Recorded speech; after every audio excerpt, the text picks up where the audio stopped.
হ্যাঁ টিয়া পয়সা তো বহুত কামাইলাম, বহুত কিছু করলাম, হ্যাঁ অনেক কিছু দান দক্ষিণা তো করার দরকার। অবশ্যই। অনেক দেওয়া এই গ্রামের ভিতরে কোনো আইসা অলস কোনো লোক আসেনি।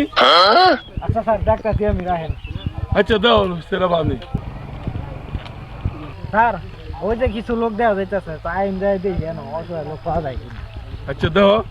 ও 2-3টা মাস ধরে কাম কাজ করি না আলছি মিল লাগ দিয়া বুঝছো তো মিয়া আমি তো করতে বেশি এলছিয়া তোর বেটা তোরা কি কস আমি তো আলসামির জ্বালায় বাস হই কই না। এ ভাইরা আপনার টেবিল ফিরে আনছেন, স্যারে আনছেন কি কয় আপনার করে? যারা আপনারা আমরা আইছি যারা বেশি অলস, হ্যাঁ করে কিছু টিয়া পয়সা দান দক্ষিণা করবো। সব তুঙ্গ মাইতে বেশি অলস কাটায় আতঙ্ক দিই। আমি আরে বেটা তুই কি আর হলো যা। আরে তুই কে বলো হ্যাঁ তুঙ্গ মাইতে অলস কাটায় আতঙ্ক